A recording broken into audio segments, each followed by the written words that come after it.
Hello viewers, তোমরা নিশ্চয়ই বুঝতে পারছো আজকেও যে ভিডিওটা করতে চলেছি সেটা হচ্ছে এমএস ওয়ার্ড। এমএস ওয়ার্ডের আজকে bullet, numbering, multi level list এগুলো দিয়ে করব। প্রথমে বলি নাম্বারিংটা কি। নাম্বারিংটা হলো যে আমরা দেখি লেখার সময় প্রত্যেকটা প্যারাগ্রাফে নাম্বার থাকে 1 2 3 4 বা রোমান হরফে 1 2 3, কিংবা প্রত্যেকটা লাইনের মধ্যে আমরা নাম্বার দিতে পারি। এবং বুলেটটা নাম্বারের পরিবর্তে যেগুলো আমরা ইউজ করি, যেরকম ডট দিই, গোল করি, স্কোয়ার করি, এগুলোকে বুলেট বলে। তাহলে চলো দেখি। বুলেট এবং নাম্বারিং দুটো একই জিনিস, একটা জাস্ট স্টাইলটা আলাদা। এটা দুভাবে করা যায়। একটা কার্সার সেট করে, মানে আমি এখানে কিচ্ছু লিখিনি, কার্সারটা সেট করেছি। এখান থেকে বুলেট, যে হোম ট্যাবের মধ্যেই থাকবে এটাও। এই যে বুলেট, এখানে বুলেট নেবে। এখানে বুলেটে অনেকগুলো স্টাইল আছে। আমি যদি বলি এটা নেবো, তাহলে এটা নিলাম। এবার দেখো লেখার পরে যখনই আমি কোনো কিছু লিখতে যাব, এন্টার কি দিলেই অটোমেটিক চলে আসবে। এবার যদি বলি এইখান থেকে আমি আর নেব না, তাহলে এখানে কার্সারটা সেট করে আবার বুলেটে যাব। বুলেটে যাওয়ার পরে এখানে নান করে দেবো। তাহলে দেখো এখান থেকে আর কিন্তু আসবে না, লেখা হলেও আর আসবে না।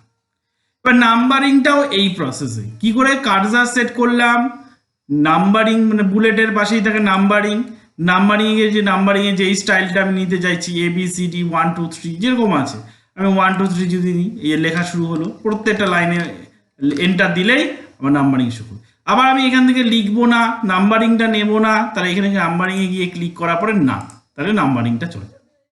আবার যেগুলো লেখা হয়ে গেছে সেগুলোকে সিলেক্ট করে নিয়ে যদি আমরা নাম্বারিং রিমুভ করব, তাহলে লেখা হয়ে গেছে, তাহলে নাম্বার সিলেক্ট করে এখান থেকে গিয়ে না, তাহলে নাম্বারিংটা রিমুভ হবে। বুলেটটাও সেম প্রসেস, এখানে গিয়ে না হলো, নান করে দাও, দেখো চলে যাচ্ছে। এইবার যদি লেখা হয়ে থাকে, দেখো লেখা যদি হয়ে থাকে, ধরে নাও আমি এখান থেকে র্যান কমান্ড দিয়ে আমি নিয়ে আসছি paragraph is equal to RAND, ran first bracket open first bracket close, enter দিলাম। এইবার এই এন্টারটা দেওয়ার পর আমি কি করলাম, আমি যদি নাম্বারিং বা বুলেট যেটাই ইউজ করতে চাই, তাহলে আমি এখান থেকে লেখাটাকে সিলেক্ট করব। করার পর আমি যদি বুলেটে গিয়ে আমি হয়তো বুলেট নিলাম, দেখো প্রত্যেকটা প্যারাগ্রাফে তখন আসবে। আবার এটাকে রিমুভ করে দিলাম নান। এবার আমি যদি নাম্বারিং নিই, নাম্বারিংটাও দেখো প্রত্যেকটা প্যারাগ্রাফেই আসবে। তার মানে দুটো প্রসেসেই করা যায়। টেক্সট যদি লেখা হয় তাহলে সিলেক্ট করে করতে পারি, আর টেক্সট যদি লেখা না হয় তাহলে কার্সার সেট করেও বুলেট এবং নাম্বারিং করা যায়। এরপরে আসি multi level list. Multi level list কখনোই লেখা হয়ে গেলে সে তার মধ্যে অ্যাপ্লাই করতে পারবো না। মাল্টি লেভেল লিস্ট হলো যে আমরা দেখো অনেক সময় দেখতে পারি যে MCQ কোশ্চেনে, এক কোশ্চেনের মধ্যে তার 4টে অপশন থাকে, বা আমাদের পরীক্ষার সময় অনেক সময় দেখা যায় অ্যাটেন্ড এনি 2 কোশ্চেন, তাহলে তার মধ্যে মিনিমাম 3টে কোশ্চেন থাকবে। তার মানে এই নাম্বারিংগুলো কিন্তু তার ভেতরে নাম্বার থাকে। তাহলে এইটাকে বলে হয় মাল্টি লেভেল লিস্ট। এটা কি করে করব, এটা কার্সার সেট করার পর home tab, multi level list, এখানে যাব।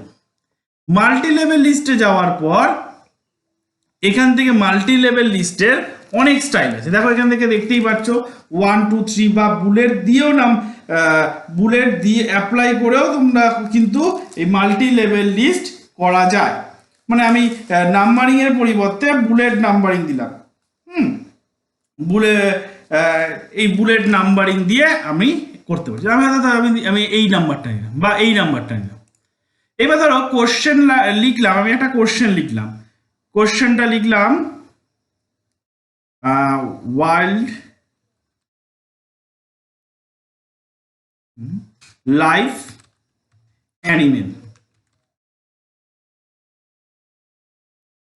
অ্যানিমেলস। এবার এন্টার দিয়ে এর অপশন আমি দিতে চাচ্ছি। এর অপশন দেওয়ার জন্য মানে এই একের আন্ডারে লিখবো, তাহলে এর একের আন্ডারে যাওয়ার জন্য কি করতে পারি, কিবোর্ড থেকে ট্যাব কি প্রেস করতে পারি। হলো, ট্যাব কি দিলে সাব নাম্বার হলে দেখো এর মানে একের আন্ডারে এ চলে আসলো, আবার এন্টার দিলে এর আবার 2 চলে আসবে। অথবা এই যে হোম ট্যাবের মধ্যেই মাল্টি লেভেল লিস্টেই পাশে আছে ইনক্রেন ইন্ডেন, এখানে গিয়ে ক্লিক করলে ভেতরে ঢুকবে। আবার বেরোনোর জন্য ডিক্রেন ইন্ডেন, যে কোনো একটা প্রসেস আমি অ্যাপ্লাই করতে পারি। তাহলে আমি এখান থেকে ইনক্রেন ইন্ডেন করতে পারি, বা ট্যাব কি আমি হাতে দিলাম এখানে লায়ন, এন্টার, দেখো 2 নম্বর, এখান থেকে দিলাম টাইগার, হলো। এইভাবে আমি কিন্তু লিখতে পারি এলিফেন্ট। এইবার আমি এন্টার দিলাম, দেখো এইবার এন্টার দিলে ডি আঁকলো, আমি যদি বলি যে না ডি আমি আর লিখবো না, তাহলে আবার এন্টার দাও, দেখো 2 নম্বর চলে আসবে। বোঝা যাচ্ছে? তার মানে কি আমি এখানে এন্টার দিয়েও করতে পারি বা ইনক্রেন ইন্ডেন এবং ডিক্রেন ইন্ডেন দিয়েও করতে পারি, হলো। এবার তারপরে কি হচ্ছে দেখো, লিখলাম কোনো একটা কিছু, কোনো একটা কোশ্চেন লিখলাম, এন্টার দিলাম, 3 নম্বর আসলো, ট্যাব দিলাম, তার ভেতরে ঢুকে গেলাম, এন্টার দিলাম, আবার তার মধ্যে গেলাম, আবার যদি ট্যাব দিই তাহলে এর ভেতরে যাব, মানে মাথায় রাখতে হবে ট্যাব দিলে ভেতরে যাব আর এন্টার দিলে বাইরে আসবো। সেই কাজটাই ট্যাবের কাজটা করে ইনক্রেন ইন্ডেন, আর এন্টারের কাজটা করে ডিক্রেন ইন্ডেন, হলো। এবার এটাকে যদি রিমুভ করতে চাই, এই দেখো রিমুভ করলে এইটা যেহেতু নাম্বারিং আমি নিয়েছি সেই জন্য নাম্বারটা অ্যাপ্লাই হয়েছে, এই যে নাম্বারটা তো এখান থেকে নান করে দাও। আমি যদি এটাই নিতাম, ওই বুলেট নিতাম, তাহলে বুলেটটা অ্যাক্টিভ। আর যদি বলি এগুলোর থেকেও উঠিয়ে দেবো, তাহলে এটাকেও সিলেক্ট করব, সিলেক্ট করে এইবার চলে যাব মাল্টি লেভেল লিস্ট, এখান থেকে না, তাহলে দেখো এখান থেকেও নাম্বারিংটা চলে গেল। বোঝা গেল? তাহলে এই প্রসেসের মাধ্যমে আমরা মাল্টি লেভেল লিস্ট করতে পারি। তার মানে আমরা আজকে এই ভিডিওতে কি কি শিখলাম? বুলেট নাম্বারিং এবং মাল্টি লেভেল লিস্ট। ওকে।